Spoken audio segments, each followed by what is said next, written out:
Raymond, look at the smile on that face. You must be the happiest man in Alexandra Palace right now. Luckiest man. I think we'll put it that way. That wasn't Devon Petersen, but I'm through to the third round. We'll keep that in perspective. You say that's not Devon Petersen, but arguably that is Devon Petersen over the last 9 months. Yeah, look, yeah, you don't like to see quality human beings going through that, so yeah, I'm a massive Devon fan. I didn't like it, and probably, yeah, I don't know if that's the reason why I was so flat tonight, but I didn't like seeing it. I didn't, but it is what it is. It's done. In the game, just touching on what you said there, one, can you sense he's struggling as in the game? And two, did you not want to give it a large one because of your respect for Devon? No. I don't know what it is, what it was, you know. My preparation was good, everything was good. Just, yeah, I don't know. I'll go back, have a think about it, sort it out, and then, yeah, just, you know, Devon come back at me that last set. I sort of perked up a bit. I was good, but you know, all things being equal, my doubling was good, my pegging was great. So, yeah, it is what it is. In darting terms, the biggest night of your career? I think the game against Jamie Hughes was, because that was a lot more pressure on me in that one. Not more. I wanted it. I really wanted it, you know. And halfway through that game against Devon, I was probably felt for him a little bit. But, you know, having said that, he started to come at me. I was like, no, I'm not having a bar of this.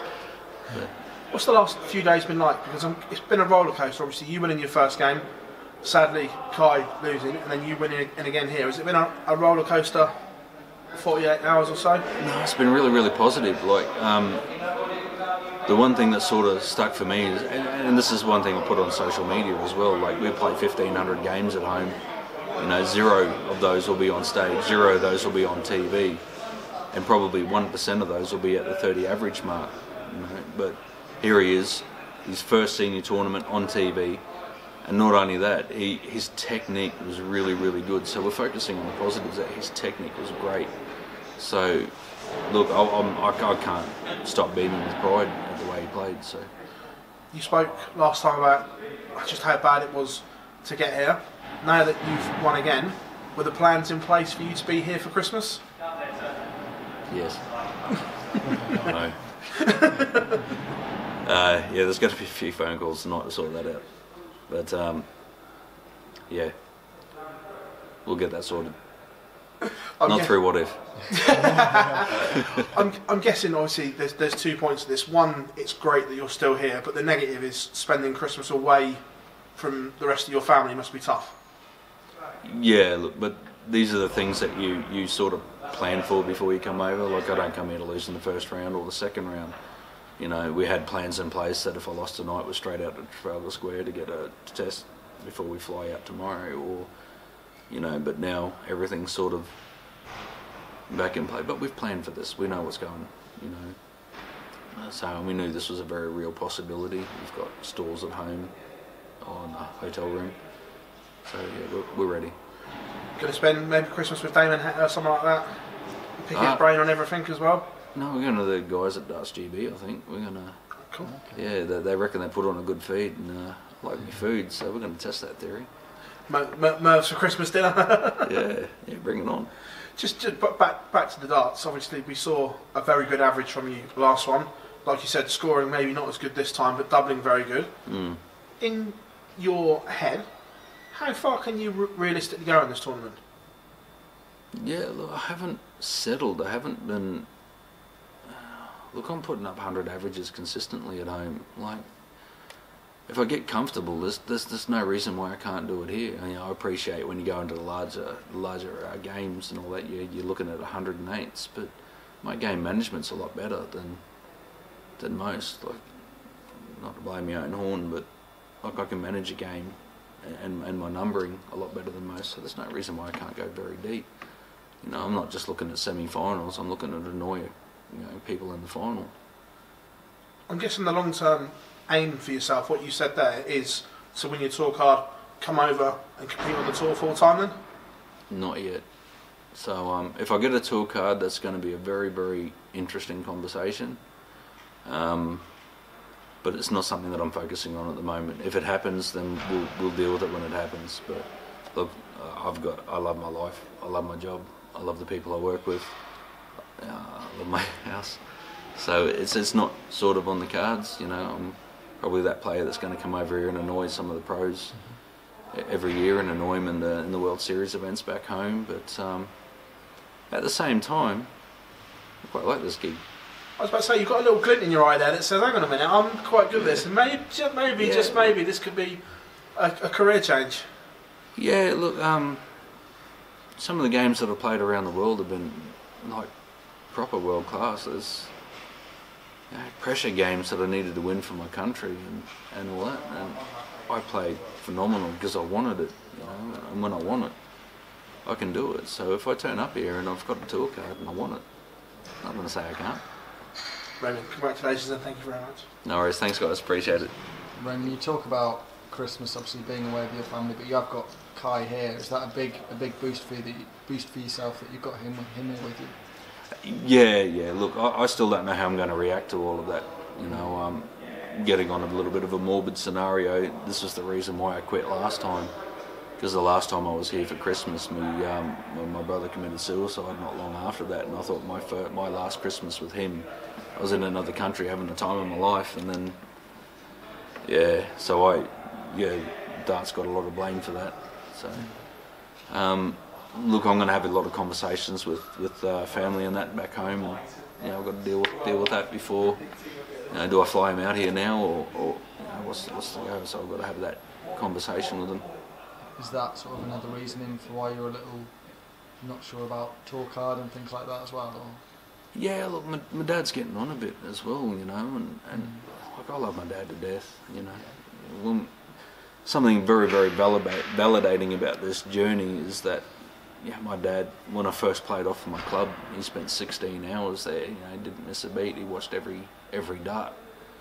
You know, now I'm over here doing this. You know, if he passes away, I want to be there. You know, if it's on his last legs, I don't want to try and work out logistics to get home. I want to be there. Will he have been watching tonight, do you know? Yeah. You've enjoyed that then? Oh, yeah. He'd be, if he knew how to work social media or a phone, he'd be all over this. Brilliant. Really appreciate your time, Raymond, and congratulations again. Cheers, mate. Thanks, Just guys. one question for you about your next opponent. Do you know who you're playing and who he is? Florian Empel. Yes. How good was he? It was great, wasn't it? Could you watch it? No, you couldn't. Yeah. Oh, that doesn't bother me. Like, have you seen his first round match against Martin Schindler? Yes. But Martin Schindler's a shot player, so of course I'm interested.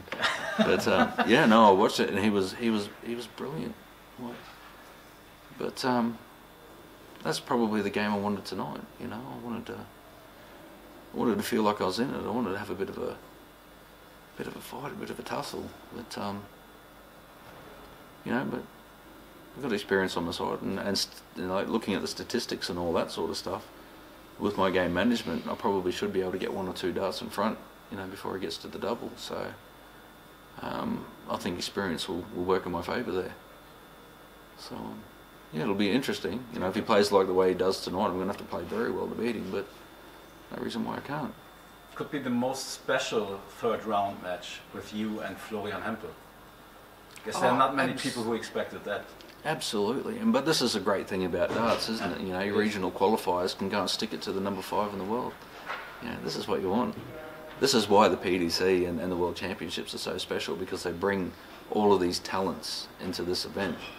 And then all of a sudden you see a number 5 seed get done by somebody that was, oh, who's this guy? He's only been playing for 4 years. You know, phenomenal talent. Just one thing because I don't know if I got it right. Your brother did suicide while you stayed in the World Championship? No. Because my colleague, maybe you remember him, is Luka Vice. He did an interview with you. He's from Germany, and I read the whole story. It was a fantastic story, I think, about you and your son and your family and your life. But I didn't know that. Yeah. So. Look, the conversation about moving here and doing the whole tour card thing was So when I came here last time, I knew that I could cut it here. You know, I was disappointed. I was, you know, what have you. But I knew I could cut it here. So I went home and I said that I'm going to do this when I get here. You know, I'm gonna work on my game for 6 months, and then anyone be damned that's going to tell me otherwise. And then it caused a rift with the family and all that back home. And at the time, I didn't care. And then when my brother died, it was just like, oh, all of this stuff is starting to come together, isn't it? Like, what's really important in life? And yeah, and to be fair, I didn't deal with it very, very well. You know, this is a guy that looked after my kids, that loved my kids, that looked after them. Like, you see Kai's got the tattoo on his forearm, and my youngest one's just got his done. I've got mine done. You know, that's how much he meant to us. And I was trying to find an outlet, and darts was it. And I blamed darts, and I blamed everybody in darts. Like a therapy. Oh, no, it was just an escapism opportunity. You know, I just wanted something to blame. Darts was it. You know, but you know, when you look at things in realistic, like this year, I wasn't interested in darts at all. It wasn't until sort of Kai I won the Oceanic that all of a sudden I'm interested, but I wasn't interested in it. Oh, yeah, so if you had said to me at June this year, are you going to play in the playoffs for the Worlds? No. I'm going to play the 3rd round of the Worlds. Apparently. But yeah, this wasn't on the cards, you know, and it wasn't like, as you said, I wanted to look after family, and that's 100% what I wanted to do. And now that I have and everything's good, you know, I can feel flat and make it the 3rd round of the Worlds. Maybe more. I hope. Thank you. Cheers, guys. Cheers, guys.